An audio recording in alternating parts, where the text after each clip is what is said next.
All right, who's ready for another tier maker?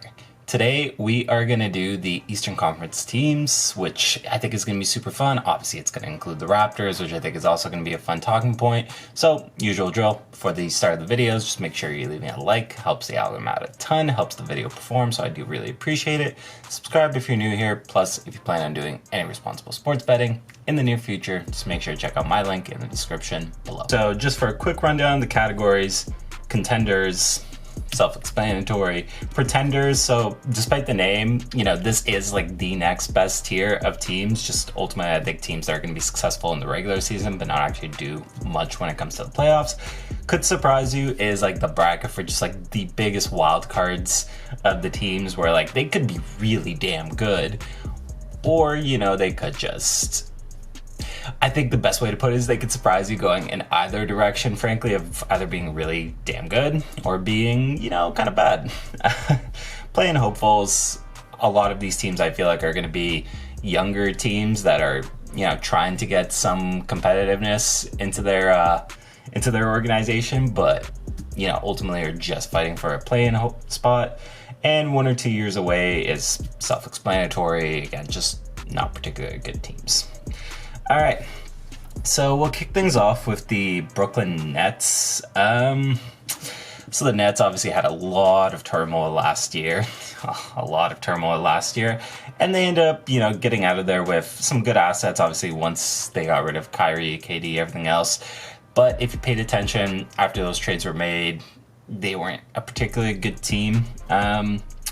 I'm going to put them in play-in hopefuls. I think they're ultimately going to be a team that's definitely in the play-in tournaments. Just a matter of where they are in it. I really can't see them doing that much better, to be honest with you. All right, Charlotte Hornets. So Charlotte Hornets are an interesting one. A super young team. And just not a particularly talented team either. They did just get Brandon Miller, which is cool. I think that's a really good add for their squad. For them, they're either between the 1 or 2 years away category or the play-in hopefuls. I could see them making a case for play-in hopefuls. At the moment, I'm going to put them in 1 or 2 years away and then maybe reevaluate when it comes later into the video. But yeah, that's where I'm going to leave them for now. So, Indiana Pacers. Indiana Pacers is an interesting one, right? I think every offseason, you look up and down the league and you look at young teams that you're kind of anticipating a jump from. In the Western Conference, if I were going to do the Western Conference, which I'm not, but if I was doing the Western Conference, obviously like OKC is a very obvious target. And I think when you flip it out east, I think the Pacers are definitely your young team that you're kind of looking at like, you've got a lot brewing there. You've got a really good team that's positioned and possibly ready to make the jump this season. And with that in mind, I'm gonna put the Pacers into could surprise you. I'm gonna honestly say it now. I think the Pacers are a playoff team.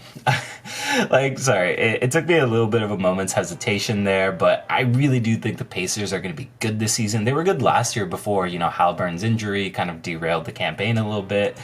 And they have a lot of good young pieces. They just got, Jarris Walker in the draft, who I think is going to be good add to that team as well. And honestly, just with Halliburton there, I fully believe this team is going to be a playoff team this year. I really do. Wizards, probably the easiest one on this entire list to do. 1 or 2 years away. They're bad. They're trying to be bad. They're not pretending like, they're trying to be good. Obviously, they offloaded all of their stars. Well, at least Bradley Beal, Kristaps Porzingis, this past offseason. They're not trying to be a good team right now, and let's not pretend otherwise. So here's the fun one, or potentially, in my opinion, the funnest team to look at in the Eastern Conference, the Philadelphia 76ers. And oh boy, is this team going through it right now.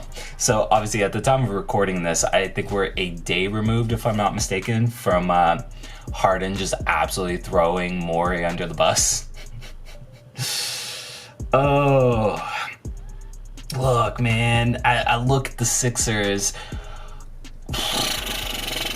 I think they could potentially be in for a really rough season because Harden seems insistent on the fact that he's not going to play there. And we know James Harden, once he checks out on a team, he really checks out on a team. So even if they manage to convince him to play, how good is the James Harden going to be that's on the basketball court for you?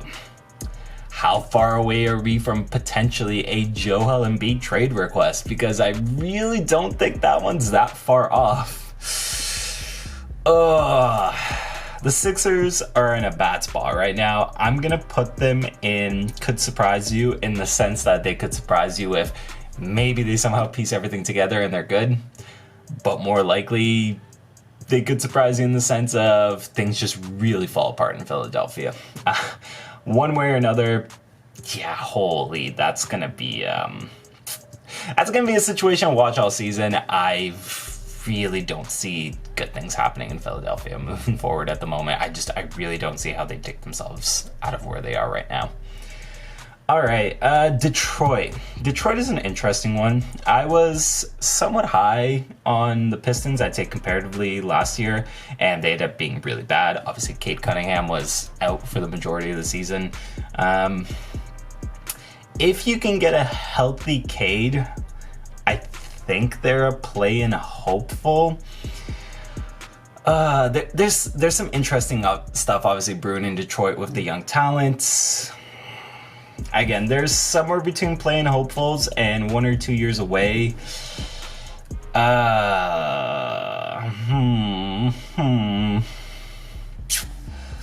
Honestly, I'm gonna chalk them up to the Hornets kind of category, where like, let's put them here for now and 1 or 2 years away, and let's see where we end up afterwards.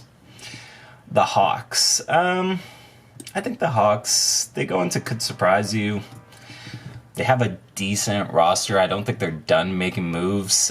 Not even talking about just the Pascal thing. I think there's still a good chance, obviously, Capella gets moved and they clear way for a Kongwu on that team. I don't have a lot of faith in the Hawks, if I'm being honest, in terms of being ultimately like really good, but I don't think they're particularly bad either. They're kind of mid. Quite frankly, between me and whoever's watching this, I really don't have much faith in Trae Young as like your catalyst and your main star on your team. So that kind of, has the lack of faith, gives me the lack of faith that I have in the Hawks. And ultimately, like, their roster is fine. They got some interesting stuff there.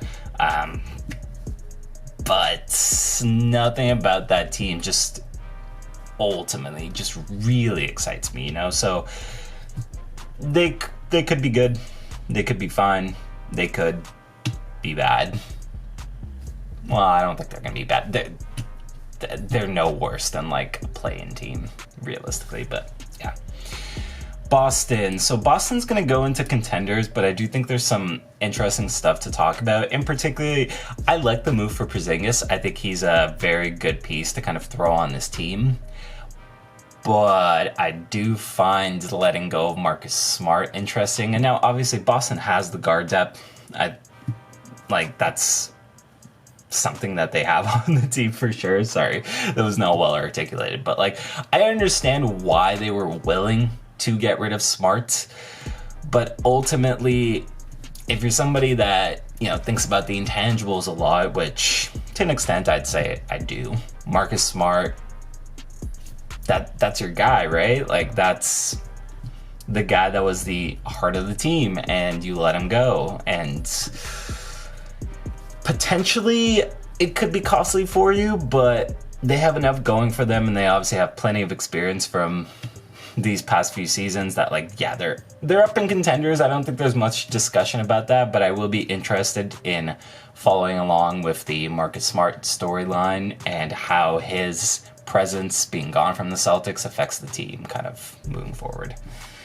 All right, the Bulls. The Bulls are play-in hopefuls. They have a mid-core that they decided to piece back together. Nothing excites me about the Bulls. I don't know why they haven't blown it up yet, quite frankly. Just nothing excites me about the Bulls. Cavs. I think Cavs go back into pretenders.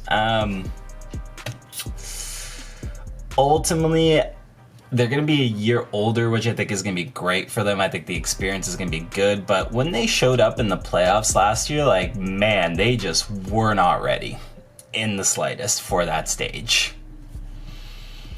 And I really don't think that much is going to change about that this year. Like, maybe they get out of the first round this year. Maybe that's the difference. But I don't think they're quite there yet. I still think they need a little bit of experience, as was evidenced by last season. I think you still need growth and jumps from guys like Mobley, Garland to some extent as well. They're a good team. They're a very good team. I have no doubt they're going to be positioned well by season's end in terms of the standings. But ultimately, when it comes to the actual playoffs themselves, All right, the Miami Heat. So this is an interesting one, right? Because we're still sitting here just waiting on the domino to drop of Damian Lillard. And I think that domino does drop eventually. They're a tough team to rank because of that. And again, similar to the other tier maker that I made not too long ago with the Raptors roster, this is probably one that I'd like to go back to a little bit closer to before the season. As it currently stands, I still think the Miami Heat, they've done enough in recent years to make me believe in them despite whatever the regular season results are. Clearly evidenced by last season that I'm going to toss them into contenders. And if/when Dame is there, I feel even more confident about that, considering the roster makeup of Jimmy, Bam, and Dame I think is going to be fantastic. I'm going to toss them into contenders, and I don't think I'm going to lose much sleep over that. Milwaukee Bucks. I think another relatively brief conversation. Bucks go to contenders. They had a bit of a rough playoff outing last year. They haven't done much other than doubling down on the core. Although I do like the addition of Malik Beasley there. I think that's a great role player for that team. They're still contenders. I mean, look, Giannis is there. They're still going to be contenders. He's one of the best players on the planet. But I think Milwaukee is sneakily close to having to make a decision on how they're going to retool, because ultimately I don't think that core is good enough right now for another championship. But I would be lying if I said there isn't a realm of possibility, right? Anyways, the New York Knicks. Shout out to the Knicks. Kind of made me look bad from the offseason video last year where I didn't have much faith in the Knicks, and they did well. They did really well. Obviously, they made it to the second round, really showed up the Cavs, and give me a little bit more faith in their team. Jalen Brunson, shout out to you. You've looked phenomenal last season. That being said, while they're still trying to kind of run with that current core as it stands, pretenders. I think they're a good team. I think they'll be a good regular season team in all likelihood. But past that, like, what takes this team over the top in terms of what they currently have? Because nothing there really jumps out at you as like, yes, definitively, like, this thing here is something that I look at and it absolutely wows me about the Knicks. I don't think they have that extra element to them, and like, that's perfectly fine. I think they're going to be a good team. I think they're hopefully trying to position themselves for a potential star trade in the near future, and quite frankly, Joel Embiid's potentially going to be available soon, so keep your eye on that. Yeah, I think the Knicks are good, but ultimately not particularly great. So the Orlando Magic. I think the Magic have enough brewing with their young core right now that I think they're playing hopefuls. I like what the Magic are doing. I think Paolo Banchero doesn't get talked about enough as, a really damn good piece to potentially build your franchise around. He's gonna be a damn good asset, I think. And I think he's gonna be a damn good player. Like, he is gonna be the catalyst for why I think the Magic are gonna be a good team in the near future. I think this year, again, they can fight for a play-in spot. I have no doubt that they can fight for a play-in spot. Quite frankly, I think this is going to be a really fun year in terms of competitiveness for the league overall, but obviously for the Eastern Conference here as well. And I think the Magic are going to be in that group where, look, it's not that great of a draft class, so I think a lot more teams are going to be slightly more inclined to compete this year. And I think the Magic, if they're like a game or two out of the 10th seed, you know, towards the end of the season, they're going to look and think to themselves, you know what? Let's push for the play-in. Let's try to get some experience for these young guys. And I think they're good enough. Again, between Paolo, between Franz, between all the fun young pieces on that team, they're ready. They're ready to push for that play-in. And then finally, the hometown squad, the Toronto Raptors. I'm just going to toss them into could surprise you. Again, like the could surprise you category for me is just a real wild card of teams in terms of things could go really bad or things could go really good, depending on how certain things shake up. And I think Toronto fits that category to a fucking T. I'm sorry, I had to drop the cuss there because, like, yeah, look, depending on potential jumps from young guys, expanded roles, and how they look in it, Toronto could actually be a really good team this year. Or depending on, you know, the roster makeup of, you know, still having maybe shaky spacing depending on the lineups that you're running and such, they could be really bad. They could decide to fold at some point during the season. Toronto is as a fan, Toronto is such a frustrating team right now because, again, it really does not seem like they can pick a direction with what they're trying to do here. So I think the easiest way to kind of look at it is just they could surprise you. Could be really good. Well, maybe not really good. Could be good. Could be really bad by year's end and blow it up. We'll see. It's a waiting game with Toronto at this point. It really is a waiting game to see what they're doing because crap, man, I couldn't tell you. And that more or less does it for me. What do you folks think? Tell me your thoughts on my little tier that I threw together there. Again, there's a lot that could still change, so by all means, this isn't the final like Eastern Conference rankings that you're going to see before the start of the season. It's just a fun thing to kind of look at this point in time, especially honestly during the time of the offseason where things are relatively quiet. So it was a fun thing to do for sure. And obviously don't pay, I'd say, like heavy attention to like where I'd say in terms of the tiers the teams like stack up to each other, because I think relatively I didn't actually order like them like precisely in terms of those rankings there in individual tiers. Just threw them in the tier which I felt like they belonged. That was a long-winded explanation, but you get what I'm saying with that. Yeah, other than that, usual drill, we're at the end of the video, so if you haven't done so already and you're still watching, hit the like button. Really does me a solid, so thank you. Subscribe to the channel if you're new here. Other than that, folks, JJ Buckets, that's me, and it's been a pleasure, and hopefully you enjoyed watching. Other than that, I will see everybody next time.